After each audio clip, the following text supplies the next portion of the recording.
The doctor says my husband doesn't remember me, and I'm standing in this fluorescent hospital hallway trying to decide if I should tell him we've been married for 3 years or let him fall in love with me all over again. I know how that sounds. I know exactly how that sounds. But you have to understand, Julian's been awake for 6 hours now, and every time I walk into his room, he looks at me like I'm the most interesting person he's ever seen. Not like I'm his wife who he forgot to kiss goodbye before work last Tuesday. Not like I'm the woman he falls asleep next to while scrolling his phone. He looks at me like I'm brand new, and I haven't seen that look in his eyes in over a year. Mrs. Torres, the neurologist, Dr. Jones, is still talking to me, but I'm not really processing the words anymore. Something about retrograde amnesia. Something about the accident. Julian's car got rear-ended on the highway this morning. Nothing catastrophic, but his head hit the steering wheel, and now here we are. How long? I finally ask. We can't be certain, Dr. Jones says. She's younger than me, probably, with kind eyes that make me want to cry. Memory loss from head trauma is unpredictable. He might remember everything tomorrow. He might never fully recover the lost time. But he remembers other things, like how to function. Yes. Everything before approximately 3 to 4 years ago seems intact. His childhood, his education, his early 20s. It's specifically the recent past that's affected. 3 to 4 years ago. We met 4 years ago. Got married 3 years ago. I exist in the exact window of time that his brain has decided to delete. Can I see him? My voice sounds weird, distant. Dr. Jones nods. He's been asking about you, actually. He seems quite taken with you. That's what does it. That's what makes the tears finally spill over. Because Julian hasn't been quite taken with me in so long. We're not bad together. We're not fighting or miserable. We're just fine. We're roommates who share a bed. We're two people who forgot how to be curious about each other. And now he doesn't remember me at all. And apparently that's made me interesting again. I wipe my face with the back of my hand and push open the door to his room. Julian's sitting up in bed, and when he sees me, his entire face transforms. It's like watching sunrise. Hey, he says, and his voice is soft in a way I'd forgotten it could be. You came back. Of course I came back. I move closer, trying to figure out where to stand. Next to the bed feels too intimate. Across the room feels too distant. I end up somewhere in the middle, awkward and uncertain. The nurses won't tell me anything about you, he says, and there's this playfulness in his tone that makes my chest hurt. Very mysterious. They just keep saying to wait for Dr. Jones. What do you want to know? Everything. He's looking at me so intently. Start with your name?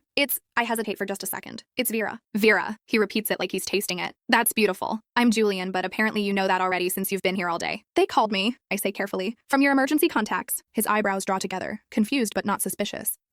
Do we work together or something? This is it. This is the moment where I should tell him, where any decent person would tell him. Something like that, I hear myself say. Julian smiles, and it's boyish and genuine, and God, I'd forgotten this smile existed. Were you worried about me? Terrified, I admit, and that part's completely true. I'm okay, he says. Little bit of a headache, but I'm okay. They said I can probably go home tomorrow if the scans look good. Home. Our home. The apartment we've shared for 2 years, full of wedding photos and joint bank statements, and his favorite coffee mug that says world's okayest husband that I bought him as a joke. That's good, I manage. Will you? He looks almost shy. Will you come visit me tomorrow before I leave? I'd really like to see you again. My husband is asking permission to see me again. Yeah, I whisper. Yeah, I'll be here. I leave before I start crying again, and I sit in my car in the hospital parking lot for 20 minutes trying to figure out what I'm doing. I should go back in there. I should tell him the truth. I should show him our wedding photos on my phone and explain that we're married and that our whole life is waiting for him to remember. But I don't. I drive home instead, and our apartment feels like a crime scene. Evidence everywhere. The mail on the counter addressed to Mr. and Mrs. Torres. His shoes by the door next to mine. The framed photo from our wedding day on the bookshelf. Both of us laughing, his hand on my waist. I grab that photo and stuff it in the back of my closet. Then I go through the apartment systematically, removing or hiding anything that would immediately give us away. Wedding album, back of the closet, marriage certificate, junk drawer under the takeout menus, the magnetic save the date on the fridge, trash. It takes 2 hours, and by the end, I'm sitting on the floor surrounded by the evidence of our marriage, and I'm not even sure what I'm doing anymore. My phone buzzes. It's Myron, my best friend, calling for the 3rd time today. Finally, she says when I answer. I've been losing my mind. How is he? Awake, alert, perfectly fine except for the part where he has no idea who I am. Oh my God. Yeah, what did the doctor say? I fill her in on everything. The retrograde amnesia, the uncertain timeline, the possibility he might never remember. So what's the plan? Maureen asks. Are you bringing him home tomorrow? I think so. They said he's stable enough to be discharged. And you're going to tell him you're married, right? Vera, right? I don't answer. Vera. I don't know, I finally say. He looked at me today like, Marin, he looked at me the way he used to, before everything got so distant and routine. What if I tell him and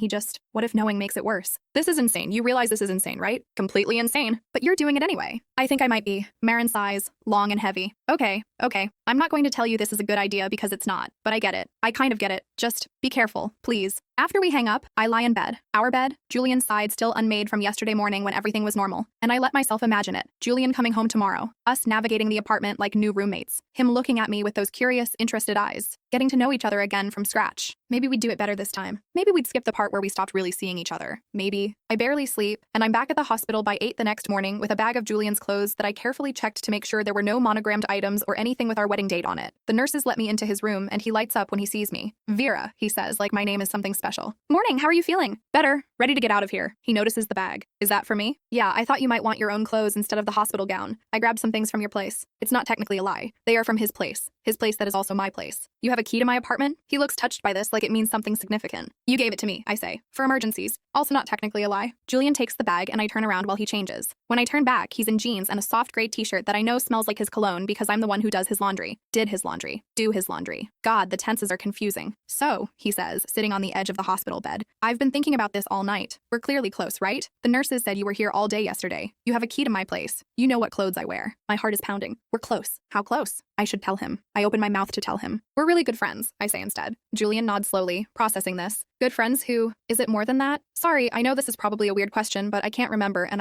I want to understand. It's complicated, I say, which is perhaps the most honest thing I've said so far. Complicated how? Can we talk about it when we get you home? This feels like a lot to process in a hospital room. He accepts this, thank God, and Dr. Jones comes in shortly after with discharge papers and instructions. No driving for at least a week. Follow up with neurology. Watch for symptoms like severe headaches, confusion, or personality changes. Come back immediately if his memory suddenly returns because that can sometimes cause disorientation. And be patient with yourself, Dr. Jones tells Julian. Memory loss can be frustrating. Don't force it. Let your brain heal. In the car, Julian stares out the window like he's seeing the world for the first time. Everything looks familiar but also not, he says. Like I know these streets but I don't remember driving them. That must be really strange. It's like living in a movie where everyone else has seen the first half but you came in late. I drive us to our apartment, his apartment, from his perspective, and I'm nervous in a way that feels ridiculous. I've lived here for 2 years, but now I'm entering my own home as a visitor, a really good friend, and I have no idea how this is going to work. Julian follows me inside and he stops in the doorway looking around. Wow, this is actually really nice. You have good taste, I say. Apparently. He walks to the window looking out at the city. What floor are we on? 7th. Do I live alone? This is it. Another moment where I should tell him. You have a roommate, I say. She's away right now, visiting family. Julian turns, and there's something in his expression I can't quite read. She? Yeah, and he gestures between us. Good friends? Very good friends. He sits on the couch, our couch, where we've watched probably 500 hours of Netflix, and I perch on the armchair across from him, maintaining distance. Can I ask you something? Julian says. Anything. Do I seem different to you? Like, different from how I was before the accident? The question catches me off guard. What do you mean? I don't know. I just feel like maybe I'm not quite... I keep getting this sense from people, like they're surprised by how I'm acting. The nurses kept giving me these looks. And you seem almost nervous around me. I'm just worried about you. It's more than that. He leans forward, elbows on his knees. Tell me honestly, am I normally more of an asshole or something? I laugh despite myself. No, you're not an asshole, but I'm different. Maybe a little, I admit. You seem more present, more open. Is that good or bad? It's good, I say quietly. It's really good. He smiles at that, and we fall into silence. It's not uncomfortable exactly, but it's charged with something. Possibility, maybe. Or danger. I'm starving, Julian announces. Is there food here? We move to the kitchen, and I open the fridge to find it mostly empty because I haven't had the mental capacity to grocery shop. Some eggs, cheese, bread, basics. Omelets, I suggest? Perfect. Can you teach me where everything is? I don't want to just stand here uselessly. So we cook together, and it's bizarre and wonderful. I show him where the pans are, the cabinet he organized himself 6 months ago, where the spatulas are, the drawer he picks through every morning. He cracks eggs while I grate cheese, and we move around each other in the small kitchen like a choreographed dance, except he doesn't know the steps. You're good at this, he observes, watching me flip an omelet. Lots of practice. Did we cook together before? I mean, as friends? Sometimes. He plates the omelets, and we sit at our small dining table, the one we picked out together at IKEA on a Sunday afternoon that ended in an argument about whether we needed the extended warranty. We decided we didn't. The table wobbles slightly, which Julian notices immediately. This needs a fix, he says, testing the wobble. It's been like that forever. I haven't fixed it. You've been busy. He frowns at the table like it's personally offended him. That's annoying. I should fix that. We eat in mostly comfortable silence, and I'm hyper aware of everything. The way he holds his fork, the small sound he makes when he tastes something good, the fact that he's sitting in his usual chair without knowing it's his usual chair. This is really nice, he says after a while. Just sitting here with you. It feels right. My chest tightens. Yeah? Yeah, like maybe we do this a lot. Is that weird to say? Not weird. Can I ask you something else? And you can tell me if this is crossing a line. He sets down his fork and looks at me directly. Are you single? Oh God. Why do you ask? Because I keep trying to figure out if we're just friends or if there's more. And you keep saying it's complicated, which usually means there's a reason it's complicated. So either you're with someone else or I'm with someone else. Or there's history between us that I can't remember. He's too perceptive. Even without his memories, Julian is too perceptive. You're single, I say. And it's complicated. Because you have feelings for me. It's not a question. Julian, sorry I'm pushing. I shouldn't push. But he's smiling slightly. It's just that I've been thinking about you since yesterday. And I know that's probably insane because I technically just met you. But there's this feeling like I already know you. Like my brain forgot, but maybe the rest of me didn't. I'm going to cry again. I'm absolutely going to cry. I should check your head wound, I say instead, standing abruptly. Make sure it's healing okay. Where's the first aid kit? I have no idea. This is my apartment and I have no idea where anything is. That's so weird. I find the first aid kit in the bathroom, where it's always been, and bring it back to the living room. Julian sits on the couch, and I stand behind him, carefully peeling back the bandage on his temple. The cut is small, but angry looking, held together with butterfly closures. Does it hurt? I ask, my fingers gentle on his skin. Not really. Feels kinda nice actually, you touching me. My hands freeze. Julian, Sorry, was that weird? That was probably weird. I just meant you're very gentle. That's all. I apply new bandage carefully, trying to ignore how close I am to him, how I can smell his shampoo, how familiar and strange this all is. When I'm done, I step back, but Julian catches my hand. Thank you, he says, for taking care of me. I know we're just friends or whatever, but thank you. You'd do the same for me. Would I? Before? Yes, I say firmly. You would. He releases my hand and I escape to the kitchen to clean up from breakfast. My phone buzzes with a text from Marin. How's it going? Has he figured it out yet? I type back, no, this is torture. Good torture or bad torture? Both. Julian appears in the kitchen doorway. Hey, I was thinking, since I can't drive and I'm basically trapped here and you clearly know me pretty well, would you want to stay for a while? Help me figure out my life? I'll order us lunch, watch movies, whatever you want. I just don't really want to be alone right now. I can stay, I say. Yeah? Yeah, of course. So I stay. We end up on the couch with the TV on, some action movie that neither of us is really watching. Julian keeps asking questions about his job, software developer, working remotely, about his friends. He has a few close ones I'll need to warn before they accidentally spill everything, about his hobbies, running, cooking, photography. Photography? He perks up. Do I have a camera? In the bedroom closet, I think. He gets up to look, and I have a moment of panic because the bedroom is full of evidence I might have missed. But he emerges a few minutes later with his DSLR, no wedding photos in hand, so I guess I'm safe. This is a nice camera, he says, turning it over in his hands. Do I take pictures of you? Sometimes.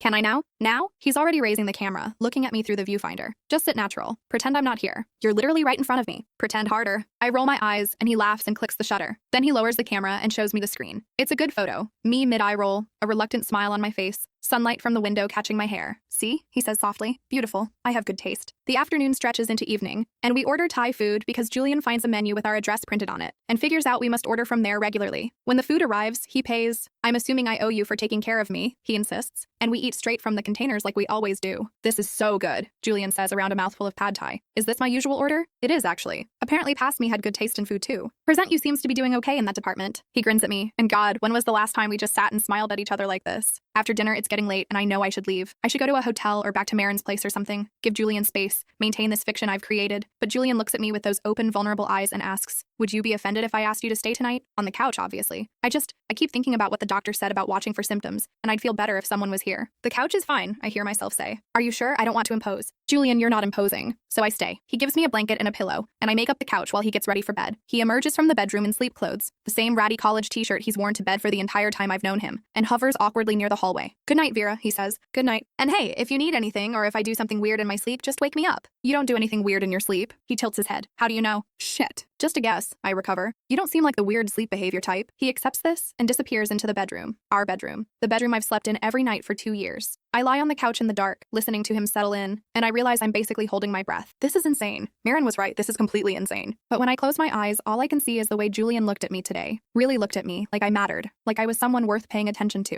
And I don't want to give that up. Not yet. I wake up at some point in the night to find Julian standing in the living room looking confused. Sorry, he says when he sees I'm awake. I got disoriented. Couldn't remember where I was for a second. You're home, you're safe. Right, home. He sits on the edge of the coffee table, running his hands through his hair. This is so weird. Everything feels familiar but also completely foreign. Do you want to talk about it? Do you mind? Not at all. So he talks. He tells me about the gaps in his memory, how it feels like someone deleted chapters from the book of his life. He tells me he keeps reaching for information that isn't there. Phone passwords, addresses, people's names. He tells me he's scared he'll never get it back. The doctor said you might, I offer. It could come back anytime. What if I don't want it to? I sit up, pulling the blanket around my shoulders. What do you mean? I don't know. I just have this feeling like maybe I wasn't very happy before. Like maybe I was stressed or distant or something. And now I'm here, and you're here, and it feels good. Simple. I'm scared if I remember everything, I'll go back to being whoever I was before. Julian, sorry, I'm probably not making sense. Brain injury rambling. He stands up. Go back to sleep. I'm fine. But I can tell he's not fine, so I get up too. Come here, I say, opening my arms. He hesitates for just a second before stepping into the hug. And God, it feels good. It feels right. His arms wrap around me and he rests his chin on top of my head. And we stand there in the dark living room just holding each other. Thank you, he whispers, for being here. I don't know what I'd do without you. You'd figure it out. You're pretty resourceful. I don't want to figure it out without you. We stand there for a long time before he finally pulls back, looking down at me with an expression I can't quite read in the darkness. I should let you sleep, he says. Julian? Yeah? You're a good person. Before and after, just so you know. He smiles, soft and genuine. Good night, Vera. Good night. The next morning, I wake up to the smell of coffee and find Julian in the kitchen, experimentally working the coffee maker. I remembered how to use this, he says triumphantly. Well, I think I remembered. Or maybe it's just intuitive. Either way, coffee. Coffee sounds amazing. He pours me a cup, somehow getting the amount of milk exactly right, even though he shouldn't know how I take it. We We sit at the wobbly table again, and Julian looks at me over the rim of his mug with this curious expression. What? I ask. I was just thinking, I have to have been an idiot. Why? Because you're clearly amazing, and if we're just friends, I must have been blind or stupid or both. My heart does something complicated in my chest. You're not stupid. Then I'm blind. He sets down his mug. Or I was. Whatever. Point is, I'd like to not be blind anymore, if that's okay. What are you saying? I'm saying I know this is probably terrible timing, and I just got out of the hospital yesterday, but I really like you, Vera. And I know we have this complicated situation, whatever that means, but I'd like to figure it out, together, if you want. I should tell him. Right now, this second, I should tell him we're already together. We're already married. This isn't a new beginning, it's a continuation. But instead, I hear myself say, I'd like that too. The smile that breaks across his face is radiant. Yeah? Yeah.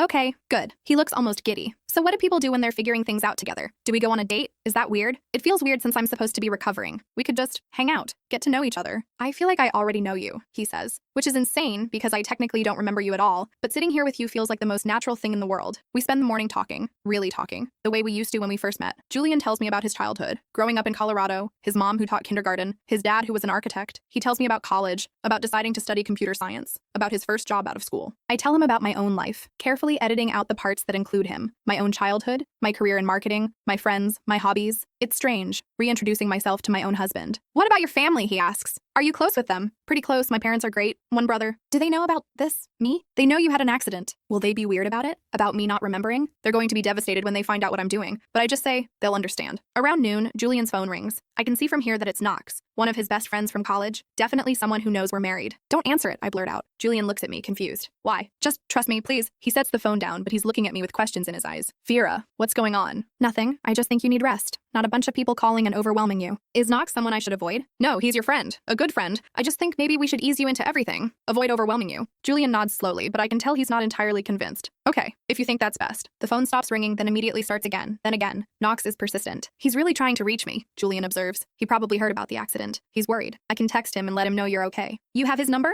I told you we're all friends. I grab Julian's phone before he can think too hard about this, and I type out a quick text to Knox. Hey man, it's Vera. Julian is fine but resting. He'll call you later. Knox's response is immediate. Thank God, we've been freaking out. Tell him I love him. And are you okay? Do you need anything? I show Julian the message. See? He's just worried. I love him. Julian reads, we must be pretty close. You are. Vera, can I ask you something? And I want you to be completely honest. Oh no. Sure. Is there some reason everyone is being weird and protective about what I know? Like, is there something bad I should know about my life? No, nothing bad. Then why do I feel like there's this thing everyone is dancing around? Because there is. Because you're married to me and I'm lying to you about it. People are just worried about you, I say carefully. Head injuries are serious. Everyone wants to make sure you recover properly. He studies my face for a long moment and I'm certain he's going to push harder. But instead, he just nods and says, okay, I trust you. That hurts worse than if he'd been suspicious. We spend the afternoon in a bubble of strange domestic bliss. Julian decides he wants to fix the wobbly table, so we look up YouTube videos together and figure out how to make it stable. He keeps getting frustrated with himself for not knowing where his tools are, and I keep having to stop myself from just getting them for him. This is ridiculous, he says at one point. I can't even find a screwdriver in my own apartment. You'll get used to it again? Will I though? What if I never remember? What if this is just how my life is now? Constantly confused about basic things. Then we'll label everything. Make you a map of the apartment, write down important information, whatever you need. He looks up from the toolbox he's been searching through. We? Yeah, we. You're going to stay? Help me figure this out? If you want me to. I really want you to, he says quietly. We get the table fixed eventually, and Julian looks absurdly proud of himself. There. Stable. Try it. I press down on the edge of the table. It doesn't wobble. You did it, I say, and I'm genuinely impressed. Julian has never been particularly handy. Before the accident, he would have called someone to fix the table or just lived with the wobble. I did it, he agrees, and you helped. Good team. That evening, Julian suggests ordering pizza and watching a movie. We end up on the couch again, sitting closer than we did yesterday. Not touching exactly, but close enough that I'm aware of every breath he takes. Halfway through the movie, Julian speaks without looking away from the screen. Can I hold your hand? My heart stops. What? Your hand. Can I hold it? Sorry, that's probably weird. I'd like to. I slide my hand into his, and he laces our fingers together like it's the most natural thing in the world. Because it is. Because we've held hands 1,000 times. But this feels different. This feels new. This okay, he asks? This is okay. We watch the rest of the movie like that, hands clasped between us, and I try not to think about how much this hurts and heals in equal measure. When the credits roll, Julian turns to look at me. I know I keep saying this, but I really like you. Like, a lot. And I know it's fast and weird, and I'm probably coming on too strong, but I feel like I should just be honest about it. You're not coming on too strong. No? No. He shifts closer, and suddenly we're inches apart. Vera? Yeah? Can I kiss you? I should say no. I should tell him the truth first. I should explain that he's kissed me hundreds of times, that we've shared a bed for years, that this isn't new territory we're exploring. It's familiar ground he's forgotten. But God, I want this. I want him to choose me without knowing he already did. Yes, I whisper. He kisses me softly, carefully, like I'm something precious.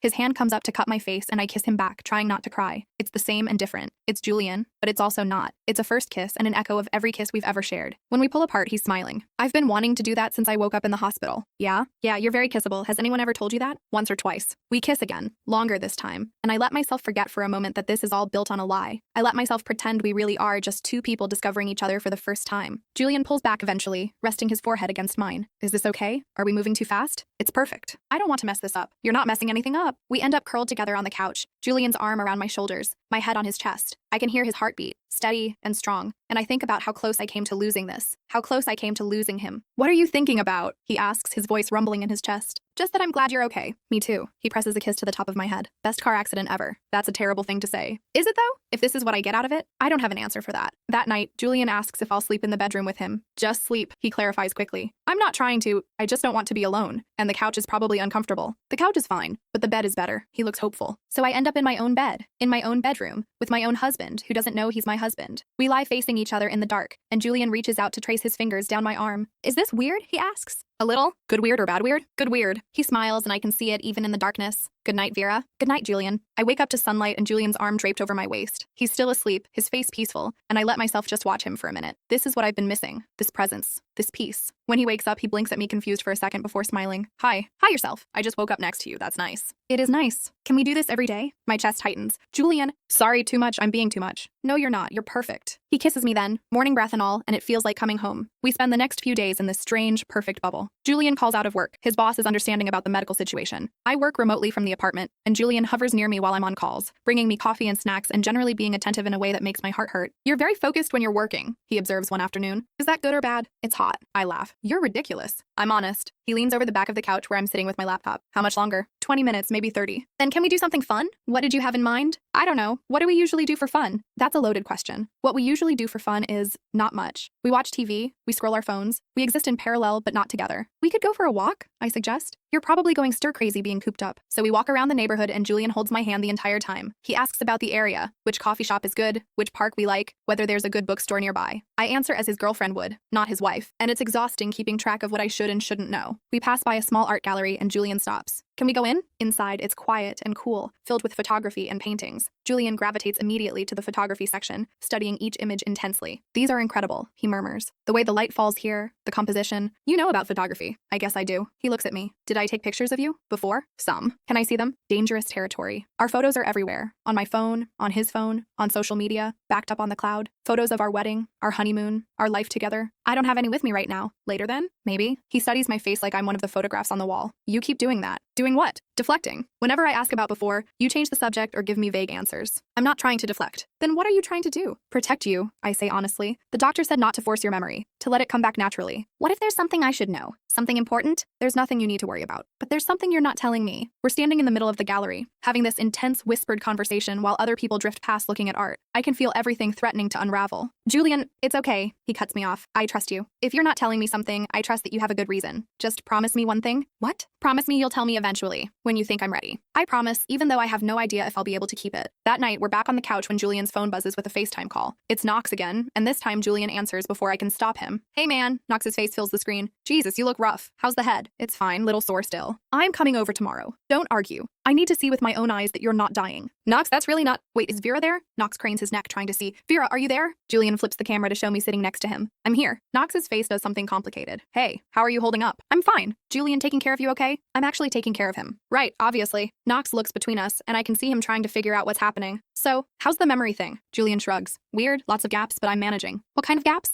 Last few years mostly. The doctor said it might come back. Last few years? Knox's eyes widen, and he looks at me again. Like, the last few years? Yeah. So if we have inside jokes or stories from the past few years, you'll have to fill me in. Knox is very clearly trying not to freak out. Right. Okay, sure. We can do that. Vera, can I talk to you for a second? Privately? Julian hands me the phone, and I walk into the bedroom, closing the door behind me. What the hell is going on? Knox hisses the second we're alone. Does he not remember you're married? He doesn't remember me at all. And you haven't told him? It's complicated. Vera, that's insane. You have to tell him. Why? So he can feel obligated to love me? So he can feel guilty about not remembering our marriage? Knox, he's happy right now. We're happy. For the first time in over a year, we're actually connecting. By lying to him, by giving him a chance to choose me without the weight of everything we've been. Knox runs his hand through his hair, looking stressed. This is a terrible idea. I know. You can't keep this up forever. I know that too. What's your plan here? I don't have one, I admit. I'm just taking it day by day. And what happens when he remembers? Or when someone else slips up and tells him? I'll deal with that when it happens. Knox sighs heavily. I hope you know what you're doing. Because if this goes wrong, it's going to hurt both of you. I know. We talk a few more minutes. Knox making me promise to call him if I need anything. Me making him promise not to say anything to Julian yet. When I hang up, Julian is waiting in the bedroom doorway. Everything okay? He asks. Fine. He's just worried about you. He seemed more worried about you. We're all just concerned. It's a weird situation. Julian crosses the room and pulls me into a hug. I'm sorry everyone is stressed because of me. You have nothing to be sorry for. I don't like that you're keeping secrets from me, even if you think it's for my own good. I pull back to look at him. What makes you think I'm keeping secrets? Because every conversation feels like you're walking a tightrope. Because you and Knox just had what was clearly an intense conversation about something. Because there are all these gaps in my apartment. Like someone went through and removed certain things. Photos, maybe. Personal items. Evidence of something you don't want me to see. He's too smart. Even with the memory loss, Julian is too observant, too intelligent. If I'm keeping something from you, I say carefully, it's because I care about you,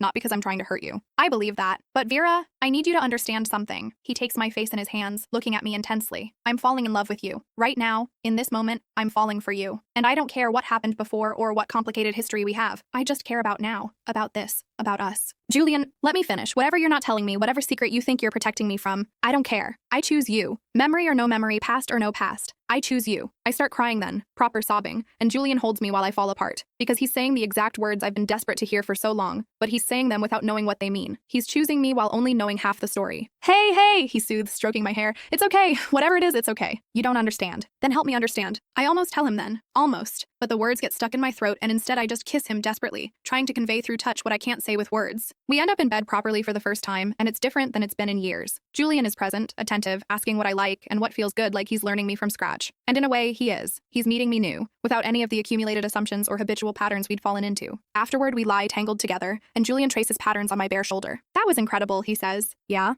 was it? I mean, have we done that before? The question makes me laugh despite everything. I'm not answering that, because we have. Because some things should stay mysterious. He grins and kisses my shoulder. Fair enough, we fall asleep like that, skin to skin, and I let myself pretend this is simple. This is just two people falling in love. No lies, no complications, no marriage certificate hidden in a drawer. The next morning, Knox shows up despite my desperate texts asking him to wait a few more days. Julian opens the door and Knox pulls him into a massive hug. You scared the shit out of me, Knox says. Sorry man, didn't mean to. They do the standard bro greeting and then Knox turns to me. Vera, hey. Hi Knox. The three of us stand awkwardly in the living room until Julian suggests coffee. While he's in the kitchen, Knox leans close to me. Have you told him yet? No. Vera. Not yet, Knox, please. Julian returns with coffee, and we all sit in the living room. Knox tries to act normal, telling Julian stories from college, from their first jobs, from various adventures they've had. But he carefully avoids anything from the past 3 years. What about more recently? Julian asks eventually. What have we been up to the past few years? Knox looks at me helplessly. Work mostly, I jump in. Both of you have been focused on your careers. Not much exciting to report. That sounds boring. Sometimes life is boring, Knox says. But that's not bad. Boring can be good. Julian doesn't look convinced, but he doesn't push it. The three of us spend the afternoon together, and it's both comfortable and excruciating. Knox keeps shooting me meaningful looks, and I keep avoiding his eyes. When Knox finally leaves, he hugs me at the door and whispers, you can't do this much longer. It's going to explode. I know. After Knox is gone, Julian is quiet. We clean up the coffee cups together, moving around the kitchen in silence. He knows, doesn't he? Julian finally says. Knows what? Whatever it is you're not telling me, Knox knows. Julian, it's fine. I mean, it's not fine, but I get it. Everyone is trying to protect me or whatever. But Vera, I need you to understand something. I'm not fragile. My brain took a hit, but I'm still me. I can handle whatever this big secret is. It's not about whether you can handle it. Then what is it about? How do I explain this? How do I tell him that I'm terrified if he knows the truth, he'll become the distant, distracted man I was losing? That I'm desperate to hold on to this version of him who looks at me like I'm his whole world? It's about giving you space to heal, I say instead. About not overwhelming you. I feel more overwhelmed by all the secrets than I would by the truth. He's probably right. But I'm not ready. I'm not ready to give this up. Can we just have a few more days? I ask. Just us in this bubble before everything gets complicated? Julian studies my face for a long moment. A few more days. Thank you. But then you have to tell me, whatever it is. I will, I promise. It's a promise I'm not sure I can keep, but I make it anyway. Those next few days are bittersweet. We cook together, watch movies, talk for hours about everything and nothing. Julian takes more photos of me, candid shots while I'm reading, laughing, looking out the window. He shows me each one and they're beautiful in a way that makes my chest ache. You're really talented, I tell him. I think you're just a good subject. One afternoon, we're lying in bed when Julian asks, tell me about your family. Do they live nearby? A few hours away. We see each other pretty regularly. Do they know about me? They do. Have I met them? Dangerous question. He's met them many times. My dad loves him. My mom thinks he works too much but appreciates how he treats me. My brother thinks he's a bit uptight but respects him. You have, I say carefully. Did they like me? They love you. Past tense or present tense? Present tense. They love you. He smiles at that, rolling onto his side to look at me. What about your friends? Do I know them? Most of them, yeah. And they like me too? Everyone likes you, Julian. Everyone except the person I was before this accident, apparently. The comment catches me off guard. What? Come on, Vera, you keep talking about before like it was this separate thing. Like past me and present me are different people. And based on everything you're not saying, I'm guessing past me wasn't great. That's not true. Then why are you so scared to tell me about him? About us? About whatever our relationship was before? Because I stop trying to find the right words. Because what we have now feels precious. And I'm scared that if you remember everything, we'll lose this. Lose what? This connection, this presence, this version of you who actually sees me. Julian goes very still. Are you saying I didn't see you before? You did, at first. But we got comfortable, complacent. We started existing in parallel instead of together. And I'm terrified that if your memory comes back, we'll slip right back into those patterns. So we were together before. Shit. Julian, we were together, he says again, sitting up. That's the secret. We were in a relationship and something happened. We broke up or took a break or something, and now you're scared that if I remember, I'll remember why we weren't working. It's close enough to the truth that I don't contradict him. Let him think we were dating. Let him think we broke up. It's better than the full truth. Why didn't you just tell me that, he asks. Because I wanted you to choose me without the baggage, without all the hurt and distance and miscommunication. I wanted us to have a fresh start. By lying to me, by protecting us. Julian runs his hands through his hair, frustrated. This is insane. You realize that, right? This whole situation is completely insane. I know. I need some air. I'm going to go for a walk. Julian, wait! But he's already grabbing his jacket and heading for the door. He pauses at the threshold, looking back at me. I'm not mad, he says. I just need to think. The door closes behind him, and I'm left alone in our apartment with the weight of everything I've done. He's gone for over an hour, and I'm starting to panic when he finally comes back. He looks calmer, more settled. Okay, he says, I thought about it. And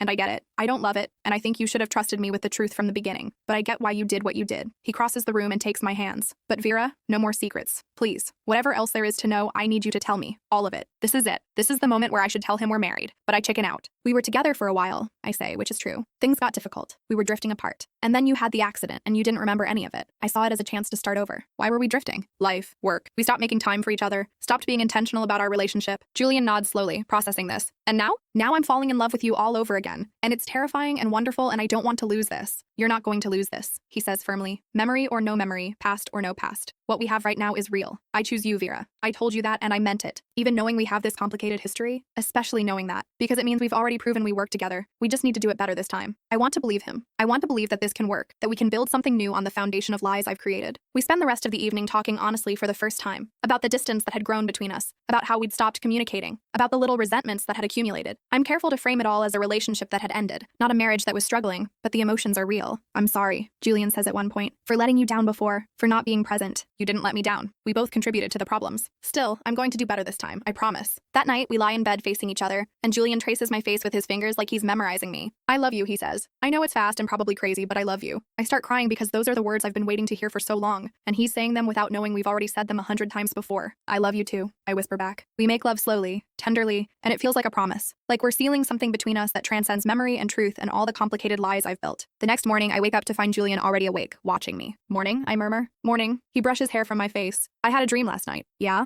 About a wedding? I was in a suit, and there was music, and everyone was happy. It felt really real. My heart stops. Just a dream. Maybe. He looks thoughtful. Or maybe a memory trying to surface. The doctor said that might happen. Did you recognize anyone in the dream? No. It was more like feelings than specific images. Joy, love, commitment. He focuses back on me. Have you ever thought about getting married? Oh God, I have. What would your perfect wedding be like? I describe our wedding. The small ceremony, the sunset light, the dinner with close friends and family. But I frame it as a hypothetical, as a dream, rather than a memory. That sounds perfect, Julian says. Simple and meaningful. I'd want something like that. You would? Yeah. When I marry someone, I want it to be about the commitment, not the show. About promising your life to someone because you can't imagine it any other way. He's quoting his own vows back to me without knowing it, and I have to turn away so he doesn't see me crying. Later that day, while Julian is in the shower, his phone buzzes with a text from his mom. I see it light up on the coffee table. How are you feeling, sweetie? Do you need me to come stay with you and Vera? Julian's mom, who definitely knows we're married, who has photos from our wedding in her house. I grab his phone and quickly text back. Feeling better? Don't worry, I'm fine. We'll call soon. It's not enough. Eventually, his family will want to visit. Friends will come over. Someone will slip up and call me his wife, or mention our anniversary, or ask about our honeymoon. This can't last. I always knew that, but I let myself pretend anyway. When Julian gets out of the shower, I'm sitting on the couch staring at nothing. Hey, he says concerned. What's wrong? We need to talk. He sits next to me, and I can see the worry in his eyes. Okay, I haven't been completely honest with you. About what? This is it. I have to tell him I can't keep lying. About the nature of our relationship before the accident. Julian waits, patient and open, and I love him so much in this moment that it physically hurts. We weren't just dating, I say. We are. My phone rings. It's the hospital. Dr. Jones. I should take this, I say. Vera, just give me a second. I answer the phone, and Dr. Jones tells me that Julian's latest scans look good. The swelling has gone down completely. He's healing well, but she wants to see him for a follow-up to assess his memory status. Has he shown any signs of memory return? She asks. Some dreams, flashes of things that might be memories?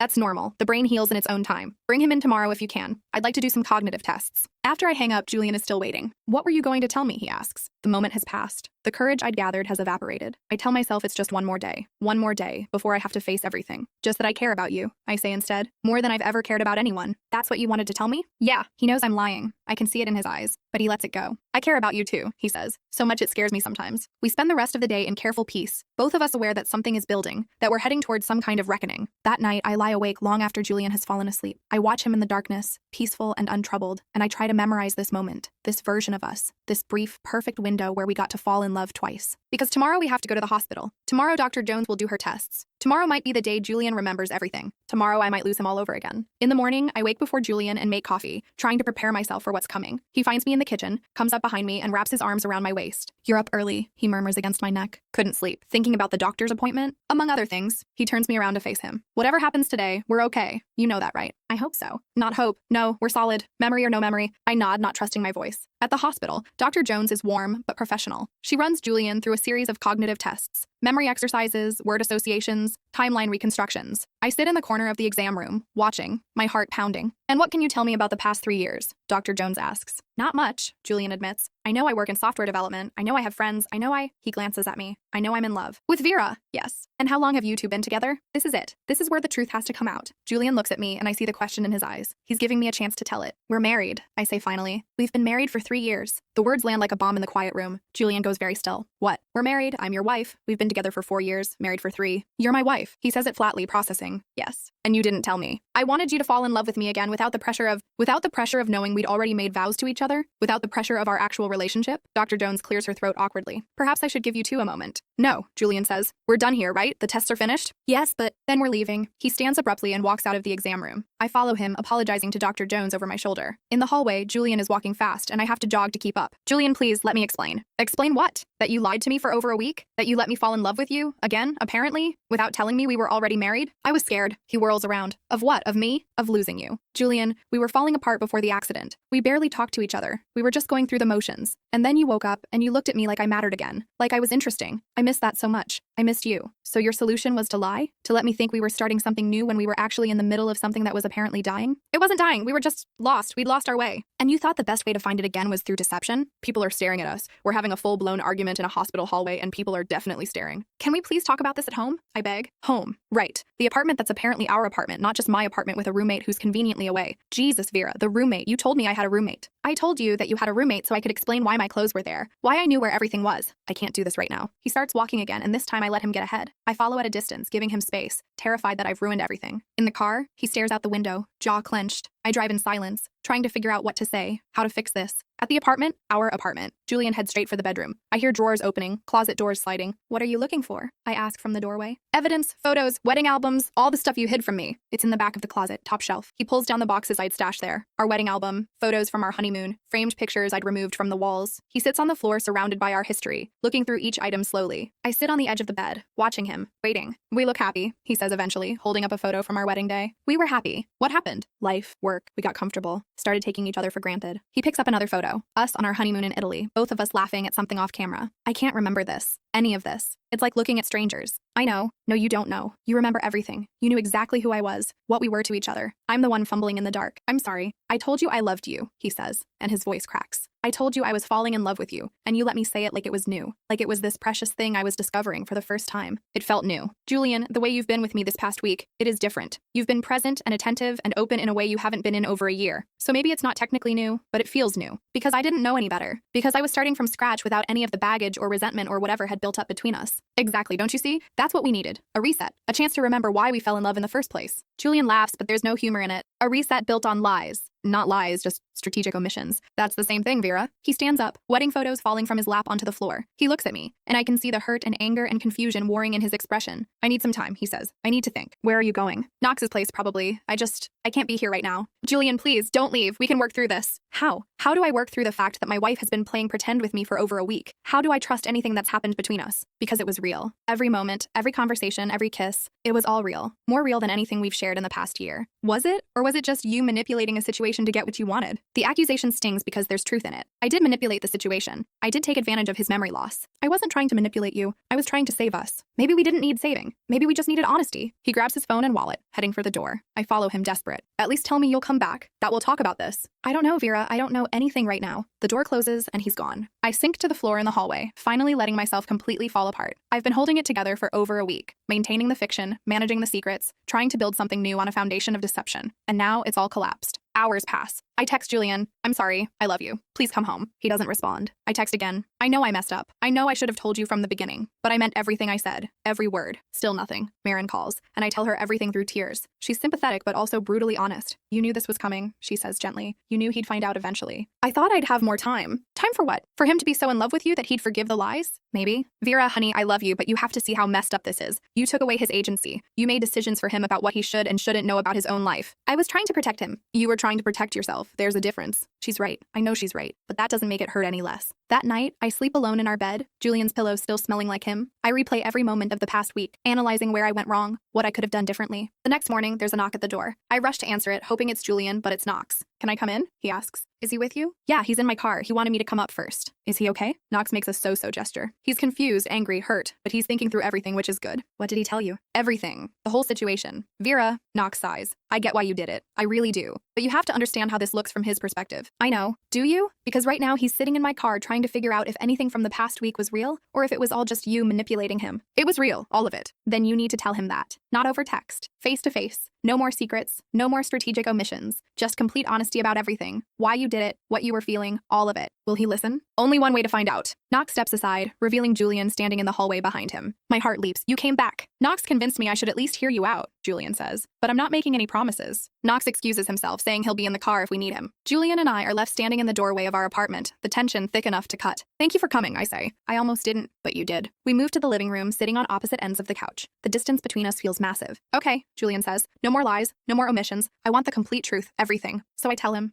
about the day we met 4 years ago at a friend's party, how we'd talked for hours and exchanged numbers. I tell him about our first date, how nervous I'd been, how he'd made me laugh until my stomach hurt. I tell him about falling in love, about getting engaged, about our small, perfect wedding. Then I tell him about the first year of marriage, the happiness, the discovery of building a life together, the feeling that we were invincible as long as we were together. And then I tell him about the shift, how his job got more demanding, how mine did too, how we started existing in parallel instead of together, how days would go by where our only real interaction was a quick kiss goodbye in the morning, how I'd started to feel lonely even though I was sharing a bed with another person every night. I tried to talk to you about it, I say, multiple times, but you were always stressed about work, or tired, or distracted, and I got tired of trying, so I stopped. We both just stopped. Julian listens to all of this silently, his face unreadable. And then the accident happened. I continue. And when you woke up and didn't know me, there was this tiny, terrible part of me that was almost relieved, because it gave us a chance to start over, to skip all the accumulated hurt and distance and go back to the beginning. So you manipulated the situation to recreate our honeymoon phase. I let the situation give us a chance to fall in love again. There's a difference. Is there? Because from where I'm sitting, it looks like you took advantage of my memory loss to avoid dealing with the actual problems in our marriage. Maybe I did. But Julian, this past week, being with you, talking to you, seeing you look at me like you used to, it reminded me why I married you in the first place. It reminded me that underneath all the distance and routine, there's still us. There's still something worth fighting for. And you think the way to fight for it is through deception? No. I think the way to fight for it is by being honest about what we both want. And what I want is you. Not the distracted, exhausted version who treats me like a roommate. But you. The real you. The you who asks me questions and listens to the answers. The you who looks at me and really sees me. Julian is quiet for a long moment. And what if that version of me only exists because I don't remember the stress and pressure and all the stuff that made me distant before? Then we figure out how to hold on to it while dealing with real life, together. I don't even know who I am anymore, he says, and his voice is raw. I don't know if I'm the guy in these wedding photos or the guy from the past week or some combination of both. I don't know what I want or what I feel or what's real. I move closer carefully. Can I tell you what I think is real? Okay, I think you're both those people. The guy who worked too much and got distant. He was real. But so is the guy who's been here this past week. And maybe the accident gave you permission to be more vulnerable, more open, more present. Maybe it temporarily freed you from whatever was weighing you down. Or maybe I'm just different now. Maybe the head injury changed my personality, and this version of me isn't sustainable. Then we'll figure it out. But Julian, please, don't give up on us because I made a mistake. Don't throw away 3 years of marriage because I handled this situation badly. You didn't just handle it badly, Vera. You lied to me for over a week. You let me fall in love with my own wife while pretending to be someone new. That's not a small mistake. I know, and I'm sorry. I'm so sorry. But I love you. I never stopped loving you, even when things got hard. And if you're willing to try, if you're willing to forgive me, I promise I will never lie to you again about anything. Julian looks at me, really looks at me, and I can see the war happening behind his eyes. Anger versus love, hurt versus hope. I need time, he finally says. I need to figure out who I am and what I want, without you in my ear telling me what our story is supposed to be. My heart sinks. You're leaving. Just for a while, a week maybe to think. And then we talk. Really talk. About what we want, who we are, whether we can rebuild trust. But Vera, I need you to understand something. He takes my hand, and the gesture makes me want to cry. I do love you. Even with all of this mess, I love you. But I don't know if love is enough to fix what's broken. It has to be. Maybe. Or maybe we need more than love. Maybe we need honesty and communication and effort. Maybe we need to be willing to do the work. I'm willing. I promise you I'm willing to do whatever it takes. He squeezes my hand and then lets go. I'll be at Knox's if you need me for emergencies. This feels like an emergency. It's not. It's just life. Messy, complicated, real life. He stands and I walk him to the door. In the hallway, he pauses. For what it's worth, he says, this past week was the happiest I can remember being. Literally the only happiness I can remember, actually. So whatever else was wrong with what you did, you gave me that. Thank you. Then he's gone and I'm alone again. The week that follows is the longest of my life. I go to work, come home, eat minimally, sleep fitfully. I don't text Julian except once, 3 days in, to tell him I love him and I'm here whenever he's ready. He responds, I know, thank you. Marin comes over on day 4 with wine and takeout. We sit on the couch, the same couch where Julian and I watched movies and held hands and fell in love twice. And she lets me talk through everything. What if he doesn't come back? I ask. He'll come back. How do you know? Because he loves you. And because the problems you described, the distance, the routine, the taking each other for granted, those are fixable. You just have to both want to fix them. I want to, God, I want to. Then fight for it. Fight for him. Fight for your marriage. On day 7, Julian texts, can we talk tomorrow? At the apartment? I respond immediately. Yes, anytime. 10 a.m.? I'll be here. I don't sleep that night. I clean the apartment obsessively, trying to stay busy, trying not to spiral into anxiety about what he's going to say. At 9:45 a.m., I'm pacing. At 9:58, there's a knock. I open the door, and Julian is standing there with coffee and pastries from our favorite cafe, the one we used to go to every Saturday morning before life got too busy. Hi, he says. Hi, can I come in? This is your home. Of course you can come in. We sit at the kitchen table, the one he fixed, the one that doesn't wobble anymore, and he passes me a coffee. He remembered my order, or maybe he still doesn't remember, and he got it right by instinct. So, he says, I've been thinking. Me too. Let me go first. He takes a deep breath. I spent this week trying to figure out who I am, trying to separate the guy from the wedding photos from the guy from the past week from whoever I'm supposed to be now, and I realized something. What? I realized that I don't have to choose. I'm all of those people. The guy who worked too much because he was trying to build a stable future for us. The guy who got distant because he didn't know how to handle stress and vulnerability at the same time. The guy who fell in love with you twice because you're worth falling in love with as many times as I get the chance. Tears are streaming down my face. Julian, I'm not done. I also realized that what you did, lying to me about our marriage, it was wrong. It took away my agency, my ability to make informed decisions about my own life. And I'm not going to pretend that doesn't hurt or that I'm not still angry about it. I understand. But he reaches across the table and takes my hand. I also understand why you did it. Not saying it was right, but I understand the fear and the desperation and the desire to save something you thought was slipping away. It was slipping away. We both know that. Yeah, we do. But here's the thing. I don't want to go back to how we were before. I don't want to slip back into those patterns of distance and routine and taking each other for granted. I don't want that either. So we don't. We make different choices. We communicate better. We make time for each other. Actually make time. Not just squeeze each other in between work and life and obligations.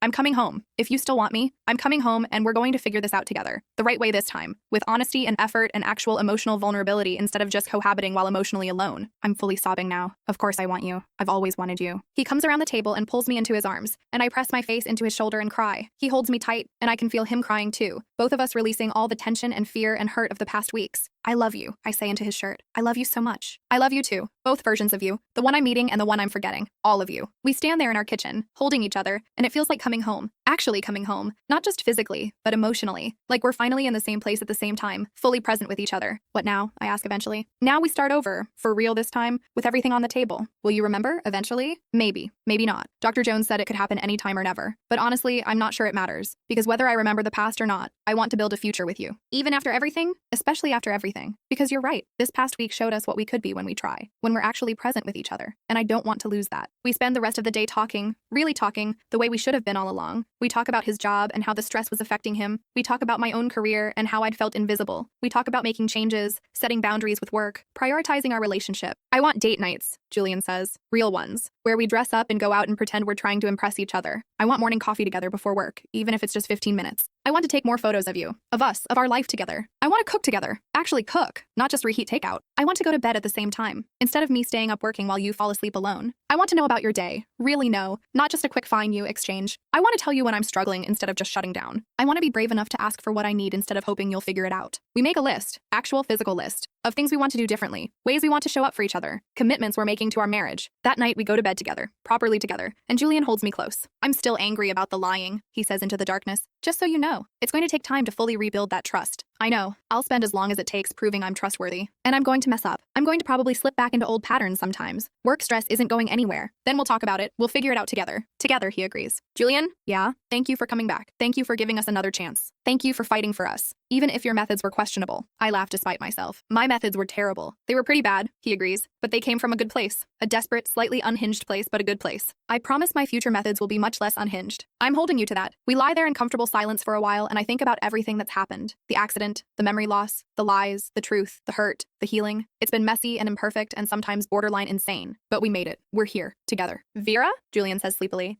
When I do remember, if I do remember, I hope I remember this. This feeling, us choosing each other. Me too. I love you, Julian says, kissing my temple. I love you too, so much. Thank you, he says. For what? For not giving up on us. For believing we were worth saving. Always, I say. You're always worth it. And as we stand there in the morning light, holding each other, I realize something. Maybe we did get our fresh start after all. Not through deception or manipulation or memory loss, but through the choice to be better, to try harder, to love each other more intentionally. My husband lost his memory and fell in love with me twice. But more importantly, we both learned how to fall in love with each other again and again, every single day, with our eyes wide open and our hearts fully present. And that's the real story. That's the one worth telling. That's the one I'll remember forever.